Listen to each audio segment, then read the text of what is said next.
पिछले 4500 साल पुराने इस पिरामिड के अंदर ऐसा क्या था जिसको सिर्फ देखने के लिए रिसर्चर्स ने एक रोबोटिक कैमरे को पिरामिड के अंदर भेजा, जो एक जगह पर आकर रुक गया क्योंकि अब उसके सामने पत्थर का एक स्लैब था।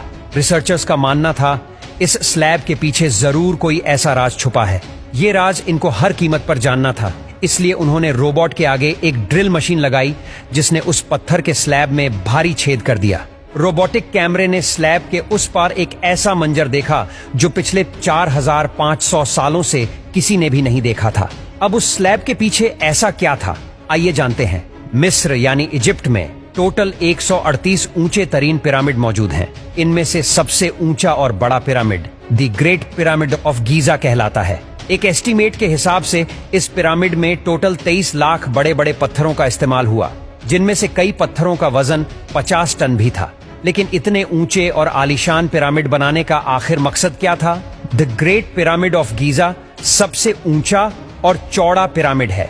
उसके अंदर अभी तक 2 हिडन चैम्बर्स तलाश किए जा चुके हैं। एक को किंग्स चैम्बर और दूसरे को क्वीन चैम्बर का नाम दिया गया है। जब पहली बार किंग्स चैम्बर के अंदर रिसर्चर्स की टीम गई तो उन्होंने उसके अंदर एक ऐसी चीज देखी जो बिल्कुल भी एक्सपेक्टेड नहीं थी। जी हाँ, उनको वहां 4500 साल पुराना ग्रेनाइट से बना हुआ एक ऐसा ताबूत मिला जो अंदर से खाली था। लेकिन हैरान करने वाली चीज ताबूत का मिलना नहीं था, बल्कि एक्सपर्ट्स ये देखकर हैरान रह गए कि इस चेंबर में अंदर आने का रास्ता सिर्फ ये छोटा सा सुराग है जिसमें से इंसान भी मुश्किल से आ सकता है।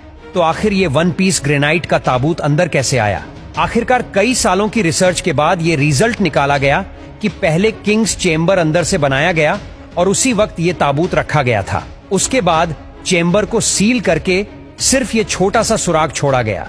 आखिर 4500 साल पहले वो कौन लोग थे जिन्होंने पिरामिड्स बनाने का इतना मुश्किल चैलेंज कंप्लीट किया?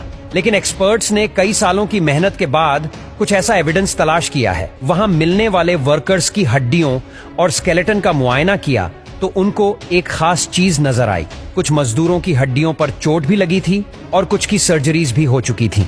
लेकिन अभी भी ये जानना बाकी रह गया था कि आखिर कितने मजदूरों ने मिलकर ये आलीशान स्ट्रक्चर बनाए होंगे। हजारों साल पहले ना ही उनके पास कोई मशीन्स थी और ना ही मॉडर्न टूल्स। तो जाहिर है उस वक्त पिरामिड बनाने के दौरान एक ही वक्त में काफी मजदूर लगे होंगे। हिस्ट्री से ये बात मालूम हुई कि पिरामिड को बनाने में कम से कम एक ही वक्त में 1 लाख मजदूरों की मदद ली गई थी। रिसर्चर्स का मानना था कि सिर्फ मम्मीज को दफनाने के लिए इतना तामझाम नहीं किया जा सकता, बल्कि इन पिरामिड का कोई और खास मकसद भी था।